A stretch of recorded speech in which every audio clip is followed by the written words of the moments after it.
반갑습니다. 안 반가우세요? 반갑습니다. 저는 오늘 하늘빛 우리 교회에 오면서 편안하게 여행을 했습니다. 저희 교회는 전라도 광주에 있습니다. 어우, 이렇게 놀라세요? 제가 여기 나올 때보다 더 놀라시네요. 예, 전라남도 광주에 있는데 여기에서 내비게이션을 치면 한 3시간 반 딱 되더라고요. 그런데 중간에 사고가 났는지 잠깐 쉬고 천천히 오고 저 중간에 좀 쉬었다가 오다 보니까 1시간이 더 걸렸어요. 그런데 오면서 저는 좀 이렇게 보기도 하고 또 좀 일찍 도착했어요. 사실은 도착해가지고 옆에 학교가 있더라고요. 학교도 보고 또 학교에 보니까 또 멋진 이런 그 작은 그걸 뭐라고 하죠? 축구장처럼 생긴 풋살장도 보면서 주차장 개수도 쉬어봤습니다. 한 100개 되더라고요. 정확하게는 안 쉬어봤는데 한 줄에 15개씩 이렇게 해가지고 세어봤습니다. 너무 아름답고 좋은 곳에 있는 것을 보면서 부럽기도 하고 또 여러분들 만날 것을 기대하면서 기도하고 이렇게 섰습니다.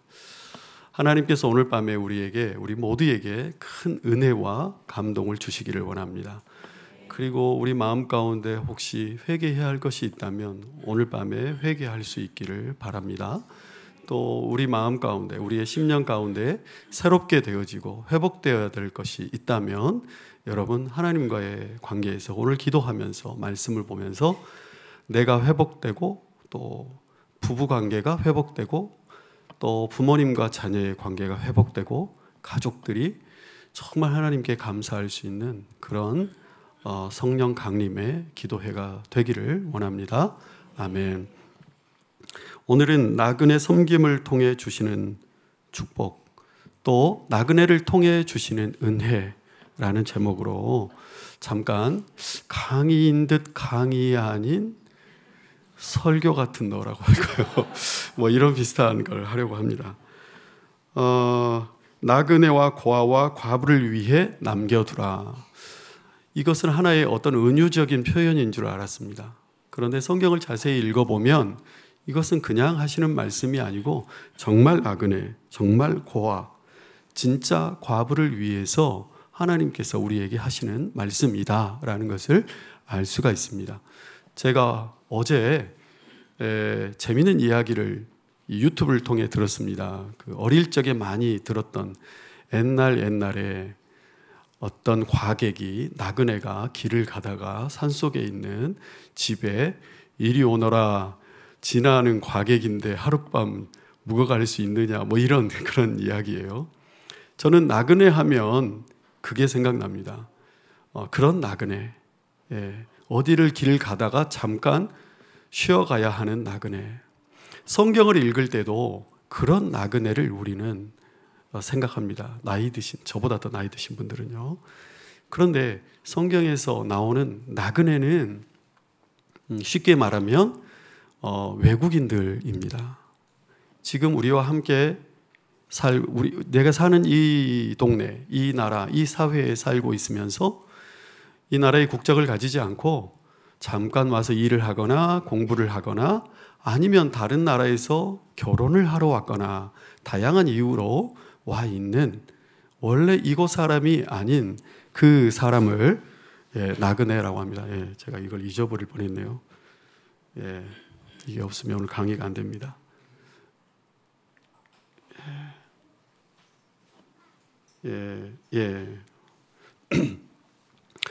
근데 영어로는 이 나그네를 말하는 여러 가지 단어가 있지만 흔히 쓰이는 말이 stranger라는 말이 쓰이더라고요. 그게 어떤 의미죠?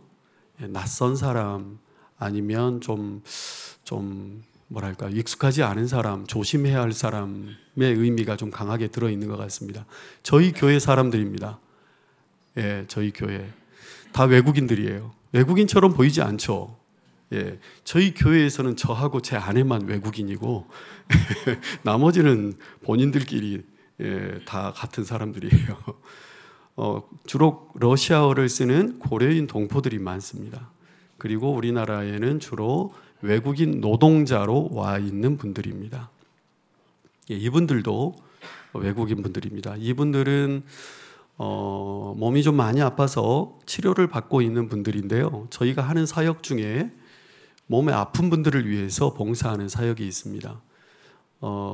가운데 빨간색 저분은 나이가 좀 많으세요. 그런데 뇌 수술을 크게 하시고 말은 알아들으시는데, 그러니까 소리는 알아들으시는데 글을 읽지 못하세요. 그런데 또 글은 쓰세요. 좀 희한하더라고요. 여러 가지 좀 그런 분을 오랫동안 병원에 모시고 다니면서 치료를 도와드리고요.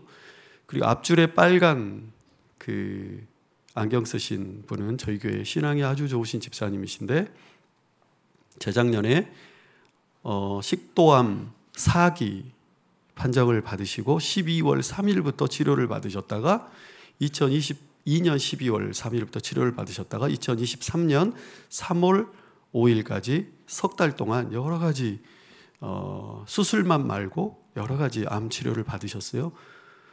식도에 큰 암덩어리가 있었고 목에 전이가 돼서 목에 4.5cm짜리 덩어리가 있었고 위에도 전이가 됐는데 3개월 동안 기도하며 치료도 열심히 받고 싹 없어지셨어요.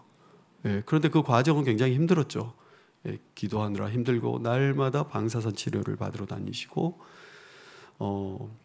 이분들은 병원에 가시면 병원에 가서 뭘 어떻게 접수를 하고 어떤 절차를 등록을 하고 또 무슨 과가 어디에 있는지 또 한 번 진찰을 받기 위해 검사를 여러 곳에 가서 해야 되는데 어떻게 해야 되는지 무슨 말을 해야 되는지 번호표를 어떻게 뽑아야 되는지 제가 이렇게 장황하게 이야기하는 건 이분들은 이런 장황한 과정을 모르세요. 우리 한국 사람도 어떻게 해야 될지 모를 경우도 있잖아요.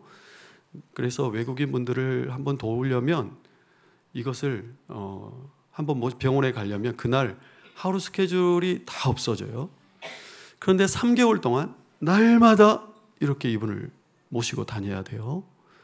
집에 가서 집 앞에서 차로 태워서 병원까지 한 40분 걸리는데 가서 주차를 하고 오는데 한나절이 걸리는 거죠. 그리고 이제 이분도 그렇지만 여러 다양한 사건 사고가 발생을 합니다. 또 이제 저희는 외국인 무료 진료소라 그래서 2주에 한 번씩 주일날 오후에 3시간 동안 치과의 의사 선생님들, 크리스찬 의사 선생님들이 한 10분이 팀이 돼가지고 2분씩 돌아가면서 봉사를 하러 오십니다. 그래서 저희 교회 옆에 지저분한 창고에 체어가 하나 마련이 되어 있는데 이곳에서 오셔서 치과 진료를 받는데요. 저희 교회 분들도 받지만 주로 저희 교회 반경 500m 안에 외국인들이 몇 명 정도 사냐면요.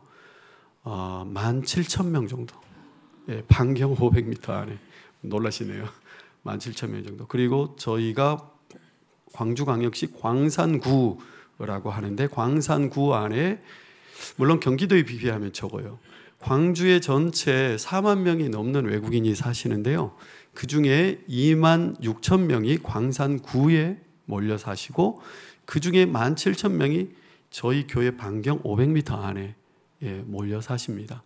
그래서 저희가 무료 진료소 치과를 운영하고 한 달에 한 번씩 약 4-5개 과의 선생님들이 돌아가면서 간호사 선생님들이랑 같이 오셔서 비타민 링거 주사도 맞춰주시고 또 그 관절에 통증 주사도 놔주시고 침을 놔서 근육을 이렇게 치료하는 그런 것도 해주시고 이비인후과, 소아과 또 재활의학과 이런 선생님들이 치료를 해주시는데 다 근처에 사는 무슬림 또 베트남에서 오신 분들 중국 또 중앙아시아 여러 곳 러시아, 우크라이나 이쪽에서 오신 분들 치료를 합니다. 가장 큰 그 사진은 의자를 놓고 빙 둘러 앉아서 가운데 폴대 하나 세워놓고 링거를 맞고 있는 그런 장면인데 한 3시간 정도밖에 하지 않는데요. 그 링거 비타민 주사를 맞으려고 오시는 분들이 50명, 55명 정도 오셔요. 큰 봉지가 아니고 작은 200mg 거기에다가 비타민을 섞어서 놔드리는데요. 그 3D 업종이라고 하죠. 힘든 일들에 다 종사하시다 보니까 몸이 아프고 힘들고 에너지가 없고 그런 분들이 많아요. 그래서 이분들에게 다 오픈해서 이런 서비스를 해드리면서 자연스럽게 교회에 오실 수 있도록 저희가 그렇게 선교를 하고 있습니다. 그리고 이제 저희는 큰 사진은 한 달에 한 번씩 아침에 새벽 5시, 5시 반 정도부터 근처 공단으로 출퇴근하는 그 외국인 노동자분들에게 샌드위치를 250개 만들고 커피도 미리 한 250개 정도 만들어서 아침에 그분들에게 아침 식사를 서비스합니다. 한 번 하는데 한 50만 원씩 정도 들어요. 그 전날 미리 싸놨다가. 그런데 우리 한국 사람들이 그 샌드위치 봉사를 하러 와서 이렇게 보시고 이거 맛없을 것 같아요. 잼도 바르고 뭣도 바르고 이렇게 해서 맛있게 또 계란도 이렇게 해가지고 해서 해주세요. 이렇게 하는데 사실은 우리 한국 사람들이 보기에는 맛없게 보이는데 이분들은 이걸 좋아하시는 방식으로 합니다. 그 깔바사라고 하는 그 중앙아시아 러시아에서 먹는 그분들이 드시는 그 햄이 있어요. 그 무슬림들도 드시는 햄. 우리 햄 먹지 않아요. 그리고 다 할랄 푸드가 들어가는 걸로 해서 그렇게 해서 합니다. 무슬림들이 굉장히 많이 와 있습니다. 그래서 그분들에게도 우리가 서비스를 해야 되기 때문에 서비스라기보다는 뭐랄까요? 그분들과도 접촉해야 되기 때문에 그렇게 합니다. 그런데 이런 일을 우리 교회만 해서는 안 되고 이분들과 다 연계되어 있는 곳이 노동자를 관리하는 지역 자치단체, 또 구청, 시청, 또 지역의 학교들 한 24개 초중 고등학교 학생들 관리하는 그 학교들과 다 연계가 되고 해야 되기 때문에 작은 사진은 며칠 전에 구청에서 회의실에서 함께 한 250명 정도 관련된 분들이 모였는데 여러 단체와 구청 직원분들과 또 저희 같은 이주민을 돕는 NGO 단체나 교회가 모여서 함께 정기적으로 협의도 하고 또 돕기도 하고 정보도 교환하고 그런 일을 항상 같이 하고 있습니다. 학교 이야기는 나중에 하고요. 맨 앞으로 한번 돌려주시겠습니까? 제가 너무 열심히 준비하다 보니까요. PPT가 한 100장 됐어요. 자, 이제 100장 다시 시작하겠습니다. 너무 놀라지 마세요. 요한계시록 말씀 한번 같이 읽어볼까요? 시작.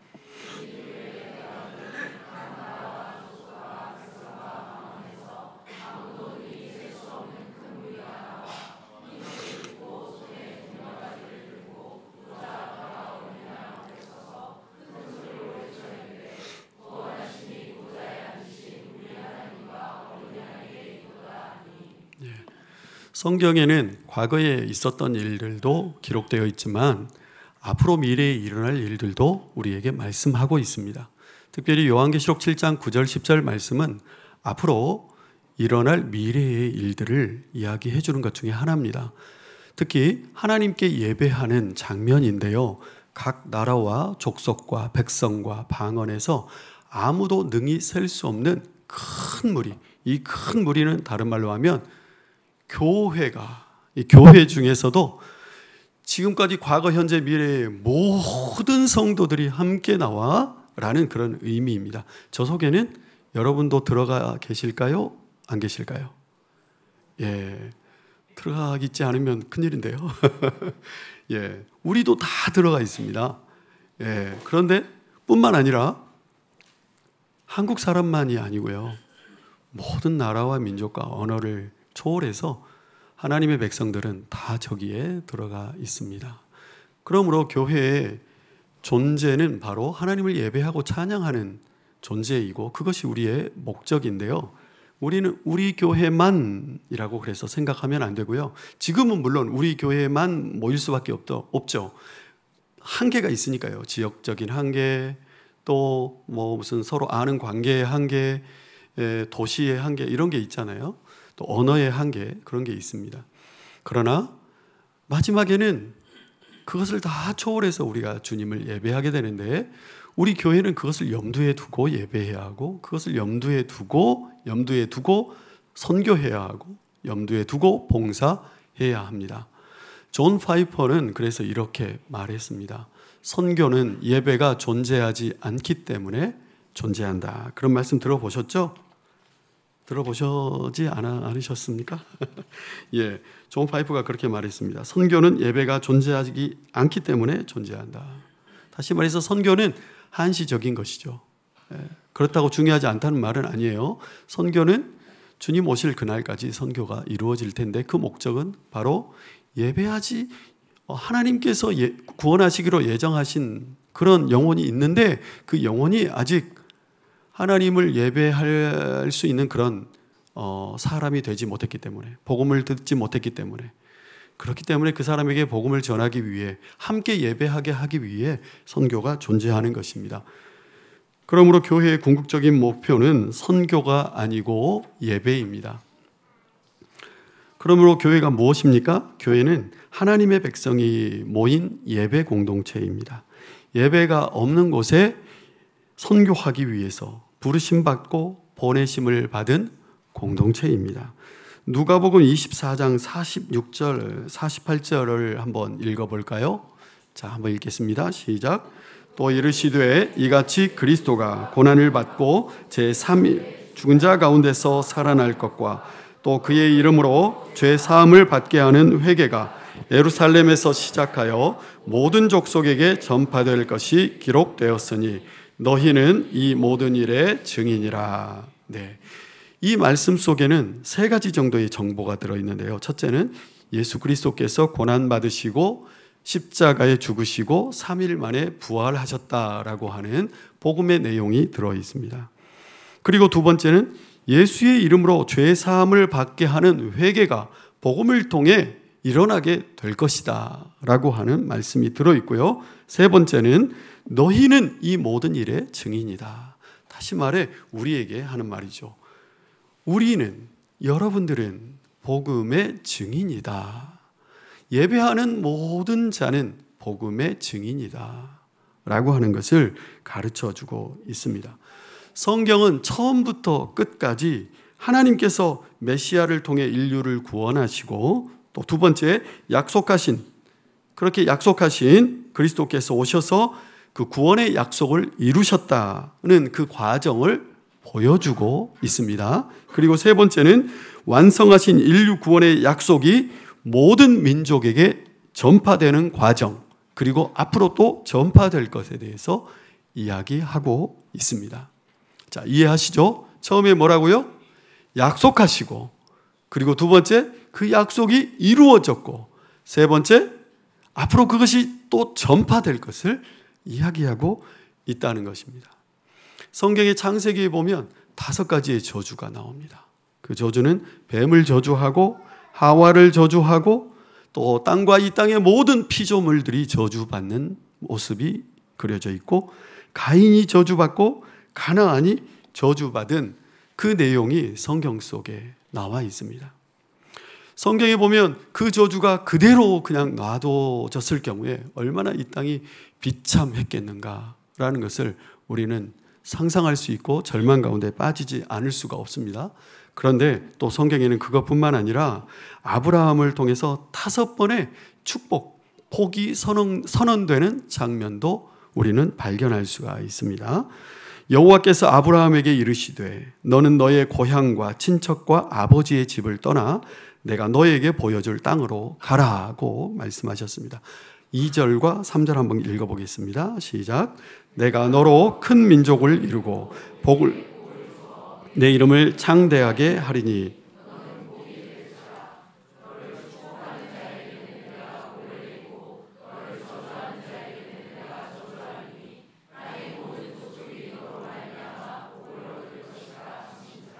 아멘. 복을 주어 너는 복이 될지라. 너를 축복하는 내가 복을 내리고 땅의 모든 족속이 너로 말미암아 복을 얻을 것이라. 제가 신학교에 다닐 때요, 한국 교회는 신학교에 다닐 때 교회에 대한 여러 가지 많은 비판이 있었는데 그 중에 그 비판 중에 하나가 왜 교회는 자꾸 복 이야기하는지 모르겠다 이렇게 이제 말하는 그런 어떤 비판들도 있었어요. 저도 이제 신학생의 그 뜨거운 그 마음에 그래서 복 이야기하면 안 되나 보다 생각하고 절대 복 이야기를 잘 안 했었어요. 그런데 성경을 보니까 하나님 우리를 축복하셨더라고요. 축복하시지 않으시고는 우리가 저주 가운데 그냥 있는 거죠. 아브라함을 축복하셨고 또 노아를 축복하셨고 다 우리를 축복하셨어요. 이 땅의 모든 사람들을 축복하셨어요. 그런데 이 복의 특징을 가만히 보았더니요, 이 축복하는 거 이걸 가만히 봤더니 특징이 있는 거예요. 봤더니요, 거주 지역을 떠난 이주민, 디아스포라, 이주민에게 내리는 축복이에요. 5가지의 저주를 상쇄시키는 축복이에요. 무슨 말씀인지 아시겠어요? 다 떠난 자들에게 주는 축복이었습니다. 하나님은 사람을 떠나게 하심으로 하나님이 주신 그 축복, 그 복이 작동하게 하십니다. 이것을 하나님의 모략, 하나님의 계획, 하나님의 방법이라고 말합니다. 성경에 하나님께서 우리를 구원하시겠다는 약속들이 계속해서 기록되어 있는데요. 이것을 이제 그림으로 표현해 보았습니다. 첫 번째는 창조의 언약입니다. 하나님이 이 세상을 창조하시고 복을 주셨어요. 창세기 1장 2장에 나옵니다. 두 번째는 죄 가운데 빠진 아담과 하와에게 그냥 내버려 두지 않으시고 구원의 은혜를 약속하십니다. 창세기 15장에 나옵니다. 3장 15절에 나옵니다. 세 번째는 노아를 축복하시고 구원을 약속하시고요. 네 번째는 아브라함을 통해 언약을 주시고 다섯 번째는 모세를 통해, 여섯 번째는 다윗을 통해, 그리고 일곱 번째는 새 언약을 에레미야 선지자를 통해서 내가 계속해서 이렇게 약속하고 또 기억하게 하고 기억하게 했는데도 불구하고 실패하는 그 이스라엘에게 새 언약을 약속하는데 곧 예수 그리스도가 메시아가 오실 것이다 라는 말씀을 주십니다. 그리고 나서 예수 그리스도께서 오시죠. 그런데 이 같은 구원의 약속, 축복의 전달 방식이 아주 독특합니다. 그것은 앞에서도 말씀드린 것처럼 그냥 가만히 아무것도 안 하고 있는 사람들에게 하나님이 축복을 왕창 쏟아 부어 주시는 게 아니고, 그냥 가만히 앉아 있는 사람들에게 아무것도 하지 않았는데 그 축복이 작동되게 하시지 않으신다는 것이죠.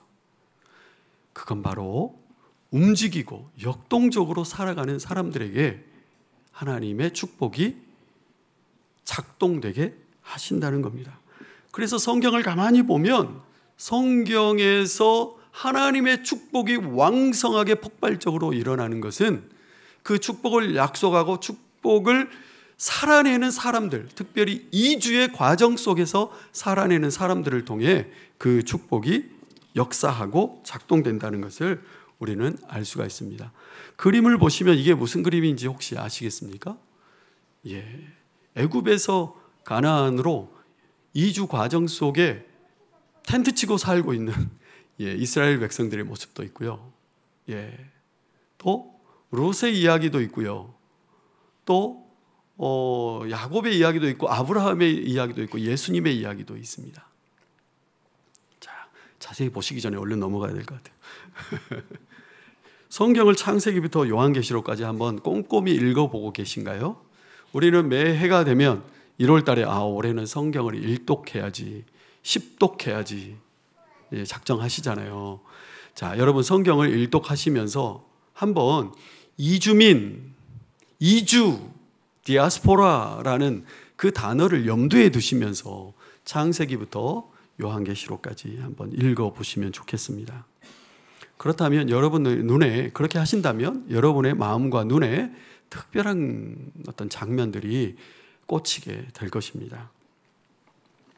우리가 아까 같이 읽었던 요한계시록, 하나님을 예배하는 성경 구절은 바로 그 요한계시록에 기록되어 있습니다. 여러분, 아담과 하와의 이야기는 어떨까요? 창세기 3장 22절 24절을 보면 하나님이 그 사람을 쫓아내시고 라는 말씀이 나옵니다. 아담과 하와는 이주민이었습니다. 동생을 죽인 가인의 이야기 아시죠? 그 가인의 이야기도 창세기 4장에 보면 24절에 내가 땅에서 피하며 유리하는 자가 될지라 는 말씀이 나옵니다. 자, 노아의 이야기를 아시죠? 노아와 가족들, 그 배에 타고 있었던 사람은 몇 명이었습니까? 숫자를 아십니까? 8명이었습니다. 선물을 가져왔었어야 되는데요. 자, 창세기 9장 7절 그리고 18절의 말씀에 보면요, 맨 뒤에 한번 보시면요, 아들로부터 사람들이 뭐라고 나오죠? 온 땅에 퍼지니라 하는 말씀이 나옵니다. 여러분 잘 아시는 재미있는 이야기입니다. 이것은 무슨 탑일까요? 바벨탑.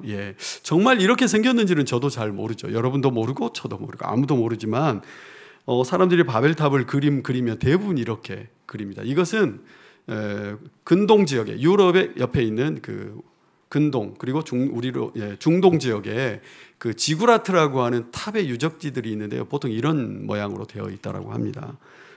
창세기 11장 말씀 8, 9절에 보면요, 여호와께서 거기서 그들을 온 지면에 흩으셨더라고 말씀하고 있습니다. 유리하는 자가 되고 쫓겨난 사람이 되고 흩어지고 흩으셨고, 아브라함의 이야기입니다. 하갈과 이스마엘의 이야기도 나옵니다. 창세기 12장 1절에 보면 너의 고향과 친척과 아버지의 집을 떠나 내가 내게 보여줄 땅으로 가라. 그리고 하갈과 이스마엘은 그들도 축복받고 흩어지게 됩니다. 집에서 쫓겨나죠. 자, 이주민 요셉과 또 요셉의 가족들로 구성되는 이제 민족 이스라엘, 어떻게 되어집니까? 이집트에서 70명 정도의 사람이, 80명 정도의 사람이 약 250만 명, 많게는 300만 명의 대가족, 한 나라가 되어서 이제 다시 가나안 땅으로 갑니다. 그때 야곱의 집 사람으로 애굽에 이른 자가 모두 70명이었더라. 다른 성경에는 76명인가? 뭐 이렇게도 나옵니다. 출애굽 사건의 가나안 정복 한번 보시죠. 출애굽 사건과 가나안 정복 이야기들을 보면요, 다 이동하고 흩어지는, 또 전쟁하는 이야기가 나옵니다. 그렇게 했던 이스라엘 민족이 한 나라에 이제 지금까지 끝까지 잘 살고 있나요? 그렇지 않습니다. 이들은 또 흩어졌습니다. 아수르와 바벨론으로 흩어졌습니다. 그들은 그곳에서 하나님의 또 다른 계획 속에서 살아갑니다. 하나님은 사람을 흩으셨고 그렇게 이주한 사람들을 통해서 그 땅에 하나님을 나타내 보여주셨습니다. 다니엘은 제국의 고위층들이 다 모이는 그 황제가 사는 궁궐 안에서 제국의 지도자들에게 하나님을 나타내었습니다. 에스겔은 같은 시대였는데요, 그발강가 그곳에서 노동하는 이스라엘 이주 노동자들에게 보냄을 받고 그들에게 하나님의 말씀 메시지를 전하며 하나님을 나타내는 역할을 했습니다.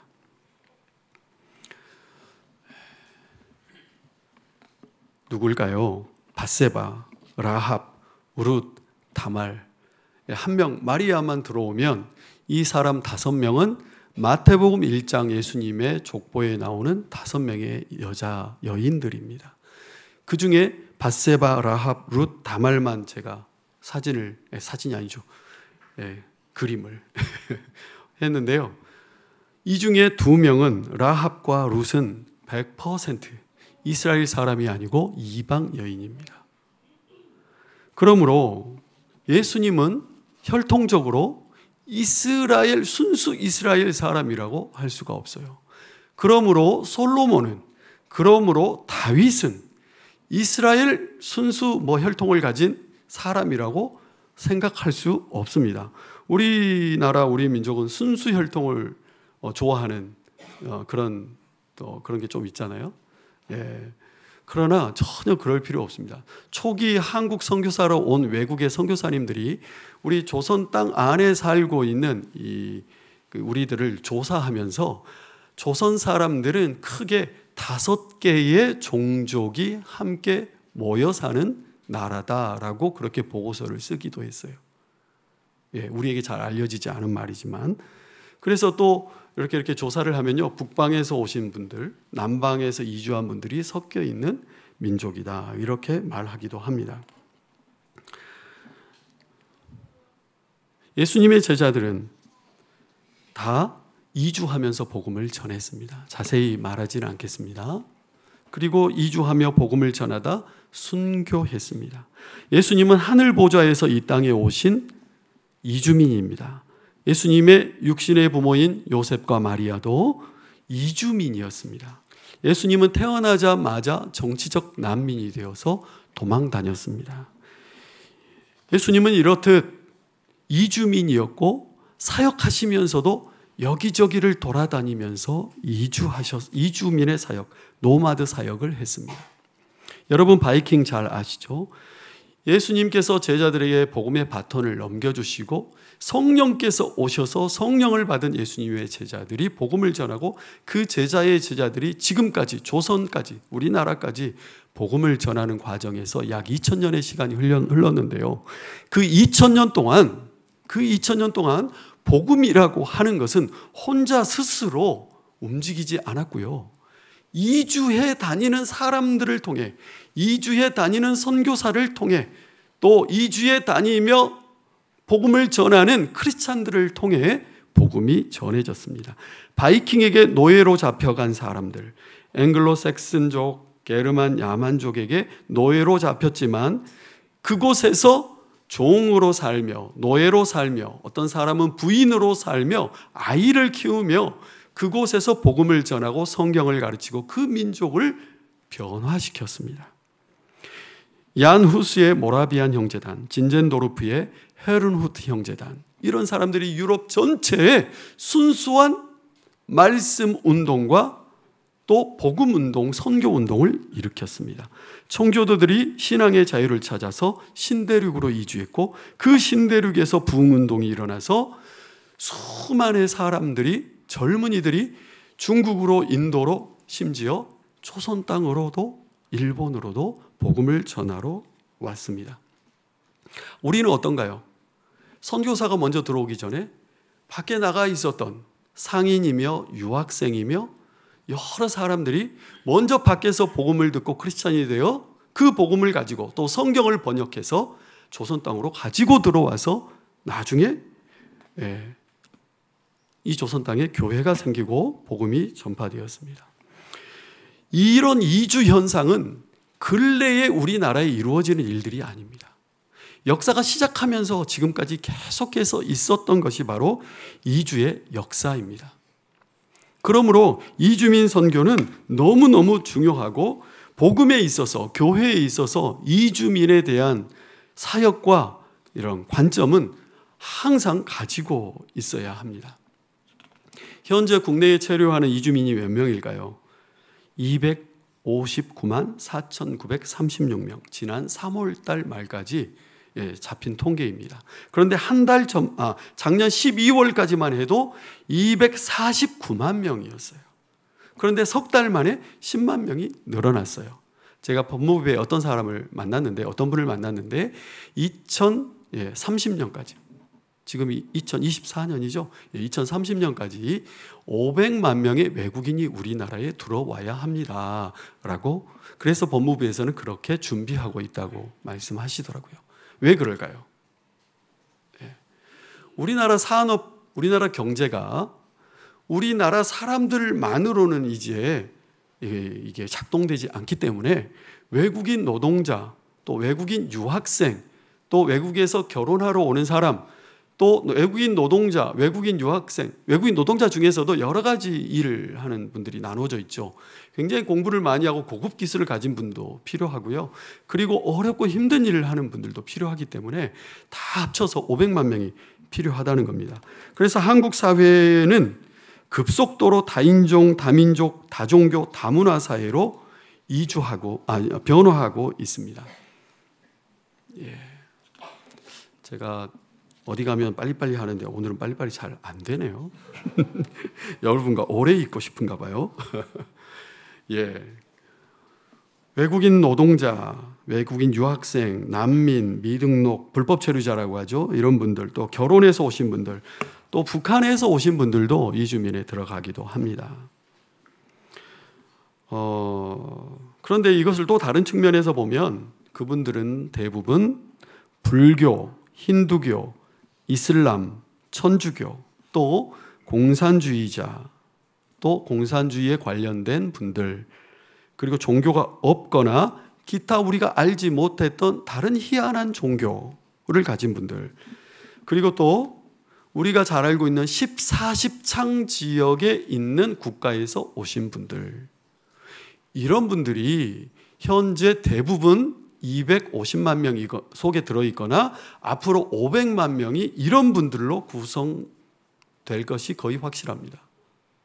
어떠십니까, 여러분? 걱정되시죠? 걱정되시죠? 제가 이렇게 말하면 한편으로 저도 걱정이 됩니다. 여러분 어떻게 이해를 하실지.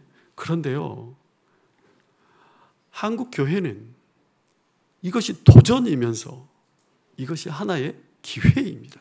혹시 올 여름에 하늘빛 우리 교회는 바다 건너 비행기나 배를 타고 해외에 선교를 가는 팀이 있으십니까? 예. 어디로 가시죠? 캄보디아. 예, 튀르키예. 예. 또요? 예. 자, 튀르키예. 무서워서 어떻게 가십니까? 무슬림이 엄청 많아요. 예. 제 친구가 지금 그 튀르키예에서 지금 오랫동안 선교를 하고 있는데요. 엄청 많습니다. 캄보디아. 불교 국가입니다. 그죠? 예. 무서워서 어떻게 가십니까? 그러나 복음 전하러 가시죠. 그렇죠. 무섭지만 지혜롭게 또 하나님 능력을 주세요 하고 우리가 준비해서 기도하며 갑니다. 그런데 우리가 가지 않았는데 이곳에서 앞으로 지금도 250만 명이 들어와 계시고 앞으로 250만 명이 들어올 예정입니다. 저는 가만히 생각하다가 이렇게 생각했습니다. 저희 교회에 저하고 제 아내만 빼고 외국인이라고 말씀드렸죠. 이분들이 하시는 말씀이 한국에서 깜짝 놀란 거예요. 광주광역시를 내려다보곤 또 한국 인천공항에 와서 이렇게 차를 타고 오는데 십자가가 너무 많더라는 겁니다. 너무너무 많더라는 거죠. 깜짝 놀랐대요. 그런데 저는 이렇게 눈을 감고 생각해 보니까 이 빨간색 십자가가 이렇게 연결이 되면 이게 물고기 잡는 그물이구나, 이런 생각이 들었어요. 예. 여러분, 하늘빛 우리 교회는요, 하나님이 이미 이렇게 정치망 한 곳에 딱 촘촘하게 빠져나가지 못하도록 한국 교회를 그물로 딱 만들어 놓고 거기에 500만 마리의 물고기를 물고기를 무슨 캄보디아에서 온 물고기, 중국에서 온 물고기, 미얀마에서 온 물고기, 우즈베키스탄에서 온 물고기. 우리 한국 교회가요, 정신을 바짝 차리고 오기만 해봐라, 이렇게 준비를 하고 있다면, 물론 그분들이 100% 다 크리스찬이 되지는 않을 거예요. 그러나 이분들에게 선한 영향력을 끼치고 복음을 전하고 함께 예배하는 그런 일이 일어날 줄을 믿습니다. 몇 가지만 이야기하겠습니다. 우리는 그래서 이주민 사역이 필요한데요, 크게 5가지입니다. 선교할 수 있습니다. 그런데 우리가 그냥 하는 게 아니고요, 그들과 함께 선교할 수 있다는 생각을 가져야 합니다. 하늘빛 우리 교회도 분명 외국인 분들이 오시는 분들이 계실 겁니다. 그분들 첫 번째 시작은 외로워서 오실 수도 있어요. 한국어가 필요해서 오실 수도 있어요. 친구가 필요해서 오실 수도 있고, 어떤 분은 법적인 절차를 잘 몰라서 도움이 필요해서 오실 수도 있고, 자녀가 있는 분은 학교에 입학을 해야 되는데 어떻게 해야 될지 도움이 필요해서 오거나, 대부분 다 도움이 필요해요. 시작은 그렇지만 그러나 그것이 좋은 기회가 될 수 있습니다. 그러므로 우리는 첫 번째, 그들에 대한 관심과 사랑을 가지고 환대해야 합니다. 여러분, 마태복음 22장 말씀에는 하나님을 사랑하고 이웃을 사랑하라는 Great Commandment, The Great Commandment, 우리말로는 대계명이 나옵니다. 그리고 마태복음 28장에는 모든 민족으로 제자를 삼으라고 하는 대사명, The Great Commission이 나옵니다. 자, 이것은 따로따로가 아니에요. 크리스찬은요, 하나님을 사랑하고 이웃을 사랑하는 그 결정체예요. 그렇게 순종하고 살아야 돼요. 그렇게 가정생활을 하고 그렇게 복음을 전해야 합니다. 저는 하나님 사랑하고 이웃 사랑하고 예배를 잘 하니까 복음을 전하는 거는, 또 저는 뭐 좀 그냥 뭘 이렇게 뭐랄까요, 하나님 말씀에 순종을 잘 못해도 이거는 좀 열심히 할게요. 그렇지 않아요. 복음도 열심히 전하고, 또 그러나 그렇게 하는 사람이 말씀에 순종해서 사랑의 사람으로 살아야 되죠. 외국인에 대해서도 마찬가지입니다. 이건 뗄 수 없는 건데요, 같이 가야 되는 문제입니다. 그리고 두 번째는 영혼 구원을 위해서 이 이주민들의 생각과 눈높이를 맞춰야 합니다. 이주민의 처지와 삶을 이해해야 합니다. 그래서 법을 좀, 정책을 좀 공부할 필요가 있어요. 공부라기보다 한번 알아볼 필요가 있습니다. 우리나라 외국인들은 어떤 비자로 올까? 우리나라 결혼해서 오는 분들에게는 어떤 도움을 주는 정책이 있을까? 우리나라에 와서 살고 있는 그 외국인들이 아이들이 학교 보낼 때는 어떤 절차가 필요할까? 어쩔 때는 구제와 자선도 필요합니다. 지난 우크라이나 러시아 전쟁 때 한국에 우크라이나에서 오신 전쟁 피난민이 3,500명 정도 들어왔습니다.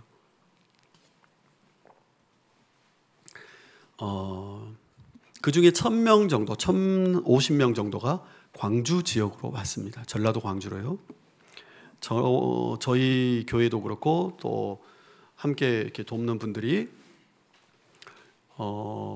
이분들이 오려고 하는데, 갑자기 전쟁이 났기 때문에 오려고 하는데 비행기 표가 없어서 오지 못하는 분들에게 그 현장에 계시는 선교사님들과 연계해서 한 2억 5천만 원 이상을 모금을 해서 비행기 표를 보내드리고 한국으로 올 수 있도록 도와드리고 했었고요. 또 한 4억 정도의 물품을 후원받아서 오시는 분들에게 식품이며 뭐 여러 가지 필요한 뭐 이불, 옷, 가방, 신발 뭐 여러 가지를 이렇게 패키지 만들어 가지고 도와드리고, 또 집이 없는 분들에게는 그 보증금과 월세를 지원해 드리기도 하고 그렇게 했었습니다. 그런데 이분들의 삶을 이해하지 않고는 그것을 할 수가 없어요. 이거 왜 그분들은 돈이 없대? 그분들이 왜 이렇게 아프대? 자꾸 아프다 그러지? 왜 그분들은 항상 얼굴빛이 저렇게 저렇지? 어떤 아이가요, 아프다고 해서 병원에 데려갔는데 발견할 수가 없어요. 그런데 병원이 한 6층 됐는데요, 광주에 요즘에 지하철 공사를 하거든요. 이렇게 내려다보더니 물어봐요. 저거 뭐 하는 거예요? 저 속에 땅을 파고 있어. 저 속에 이제 사람도 들어가고 차도 들어갈 거야. 이제 이런 이야기를 해줬어요. 그랬더니요, 그 애가 갑자기 얼굴이 굳어지더니 자기도 저 속에, 저렇게 생긴 데 속에 한 달 동안을 있었다는 거예요.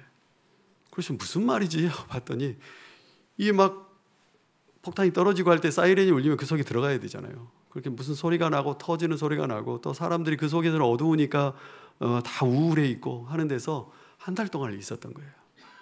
이런 엄청난 스트레스 때문에 몸이 아파요. 아이의 몸이 아프고 배가 아프고 그러니까 관심과 사랑과 위로가 필요한 거죠. 좀 몇 달 지나서 이제 다 좋아지긴 했는데요. 그런 것들이 필요합니다. 세 번째는요. 같이 한번 읽어볼까요? 선교지는 바로 내 옆에도 있다. 지리적 땅끝에만 있는 것이 아니다. 이것은 이제 과학적인 원리로도 우리가 풀어볼 수 있는데요. 바로 구심력과 원심력. 줄에 이렇게 무거운 걸 달아서 돌리면 밖으로 튕겨 나가려는 힘과 붙잡혀 있는 힘이 균형을 이루고 돌아가죠. 그러나 툭 손을 놓으면 이제 멀리 툭 떨어져 버리죠. 그것처럼 선교도요. 교회 안에 있는 사람들에게도 관심을 가지면서 전도도 필요하고 국내의 사역도 필요하면서 선교도 필요하고 외국 선교도 하면서도 국내 안에 들어와 있는 외국인들에 대한 선교가 같이 균형을 이루고 되어야 한다는 말씀을 드립니다. 네 번째는요. 네 번째가 그거였나요? 네 번째는 무조건적 동화가 아니다. 서로 이해하고 존중하는 쌍방간의 통합이 필요하다는 말씀입니다. 외국인들은 한국말을 당연히 못할 수밖에 없습니다. 왜냐하면 새벽부터 밤늦게까지 공장에서 일하느라고 공장에서 사용하는 말 말고는, 한국말 말고는 다른 것을 알아들을 수가 없어요. 그런데 초등학교 그 외국인 자녀를 가르치는 한국 초등학교 선생님이 어느 날 저한테, 그분만 아마 그런 것 같은데, 너무 자기 피곤하고 힘들대요. 도통 그 아이의 부모님은 한국말을 못하고 그 아이도 도대체 한국말을 못한다는 거예요. 저랑 같이 이제 이야기를 오랫동안 했는데요. 그분들은 한국말을 너무 어려워해요. 그런데 우리는 한국에 왔으면 한국말을 해야지라고 하면서 화가 나고 힘들어하고 짜증이 날 때가 있죠. 다섯 번째요. 대상에 따른 지혜로운 적용이 필요합니다. 외국인도 다 똑같은 외국인이 아니에요. 삼성이나 아니면 우리나라의 어떤 연구기관 같은 데에서 우리가 모르는 더 고급 기술을 가지고 있어서 그렇게 일하는 외국인 노동자도 있겠지만, 그러나 더러운 오물을 깨끗이 청소하고 더러운 기계를 만지고 위험한 기계를 만지는 그런 외국인 노동자도 있습니다. 결혼 이주 여성도 있고 난민도 있고 또 북한에서 오신 분, 불법 체류자 다양합니다. 그분들에게 다양한 방법들을 사용해야 합니다. 중간에 제가 막 빠르게 넘어갔던 건 다음에 한번 더 불러주시면 보여드리도록 하겠습니다. 이것은 지금 각각 다른 예배입니다. 몽골 예배, 캄보디아 예배, 또 러시아어를 사용하는 분들이 모인 예배 다릅니다. 한국 교회가 요즘에 많이 어렵다고 하죠. 그런데 제가 와서 보니까 하늘빛 우리 교회는 어려운 것 같지 않아요. 부흥하는 것 같아요. 그런가요? 그러기를 바라고요. 한국의 많은 교회들이 어렵다고 하는데요. 국내에 들어와 있는 외국인 교회들은 해마다 부흥하고 있습니다. 수백 개의 외국인 교회가 있어요. 러시아어를 사용하는 교회가요, 한국 내에만 100개 이상이 있습니다. 한 번씩 경기도 서울 지역에 러시아어 사용하는 교회들이 모여서 여름에 집회를 하면 1,500명, 2,000명이 모여요. 그리고 남부 지역에 경상도, 전라도 이쪽이 경주 지역에서 같이 하면 600명, 700명이 모여서 함께 수련회를 하고 예배를 합니다. 여러분, 방글라데시, 캄보디아, 필리핀, 국가별 언어별로 날마다 부흥하고 있습니다. 한국에 주시는, 한국 교회에 주시는 축복이라고 생각합니다. 그래서 한국 교회가 이 외국인 교회들과 함께 연합해서 선교하고 복음을 전하면 좋겠습니다. 아까 저희 보여드린 거고요. 저희 교회는 그래서 외국인 아이들을 위한 학교를 운영하고 있습니다. 외국인 분들이 한국에 와서 가장 어려워하는 부분이 자녀들입니다. 특별히 러시아어를 사용하는 그 외국인 노동자들은 주로 우리 고려인 동포들이 많은데요. 이분들의 특징은 3세대, 할아버지, 아버지, 자녀 세대가 함께 와서 생활한다는 것이 우리에게는 축복입니다. 한국은 출생률이라고 하나요? 이게 0.78인가 되더라고요. 어디에 보면 0.63으로 내려왔다는 말도 있고요. 그런데 고려인들은, 한국에 와 있는 고려인들의 출산율을 보면요, 2.5예요. 엄청 많죠. 별로 놀라지 않으시네요. 하늘빛 우리 교회는 한 3 정도 되시나요? 예, 아이를 많이 낳으십시오. 예, 아이를 많이 낳으십시오. 아멘을 안 하시네요. 예, 저희가 사용하는 건물인데요. 교회 겸 학교 겸 이주민 센터 겸 사용하고 있습니다. 자, 한번 읽어볼까요? 자, 시작.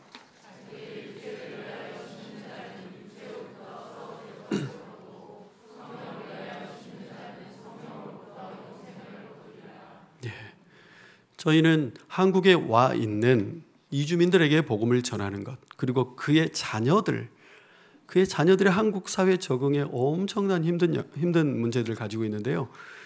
이들에게 한국 사회에 잘 적응할 수 있도록 공부를 가르치고 돌봄을 제공하고 복음을 전하는 것이 바로 썩지 않는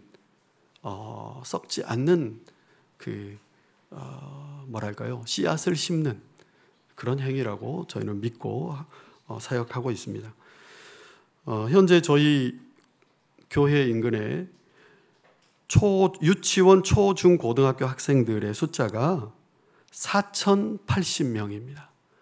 이 4,080명의 아이들에게 돌봄과 사랑을 전하면서 복음을 전할 수 있다면 이것은 우리 한국 교회 또 한국 사회에 매우 큰 열매가 될 거라고 저는 기대하고 있습니다. 그래서 이 아이들을 위해서 어떻게 할까 하다가 방과 후 학교를 개설을 했습니다. 아이들이 75명 이상 그렇게 있는데요. 중학생이 한 15명, 초등학생이 50명. 저희는 어디에 지원을 받거나 그러진 않아요. 구청이나 시청이나 국가의 지원을 받을 수 있는 시스템이 아니어서 어머니들이 스스로 자체적으로 회비를 내서 한 아이당 한 20만 원, 15만 원씩 그렇게 내가지고 하는데요. 10명의 선생님이 있는데 3명은 자원봉사자 한국인, 7명은 러시아어를 쓰는 우즈베키스탄, 카자흐스탄, 러시아에서 온 우리 고려인 선생님들이 이 아이들을 가르칩니다. 한국어, 러시아어, 영어, 음악, 미술, 사회 이런 것들을 가르쳐요. 얘들은 좀 큰 애들입니다. 그랬더니 지난 성탄절에 이 아이들의 부모님, 이걸 우리 교회 예배당이지만 교회 사람들은 아니고 학생들의 부모님들까지 다 성탄절에 따로 행사를 마련해서 초대를 했어요. 그랬더니 부모님, 할머니들이 다 오셔가지고, 이분들은 다 무슬림들이기도 하고 또 교회를 다니지 않는 분들이 대부분이에요. 오셔서 함께 예배하고 성탄절을 축하하고 그렇게 하는 행사들도 가질 수 있었습니다. 말씀을 마지막으로 한 번 더 읽겠습니다. 자, 시작. 이 일 후에 내가 보니 각 나라와 족속과 백성과 방언에서 아무도 능히 셀 수 없는 큰 무리가 흰옷을 입고 손에 종려가지를 들고 보좌 앞과 어린 양 앞에 서서 큰 소리로 외쳐 이르되 구원하심이 보좌에 앉으신 우리 하나님과 어린 양에게 있도다. 아멘. 여러분, 복음을 들은 그 이주민과 함께 우리가 하나님 앞과 예수님 앞에서 함께 예배하는 그날이 곧 올 것입니다. 하늘빛 우리 교회와 우리 가플리진 교회의 외국인들이 함께 예배할 것입니다.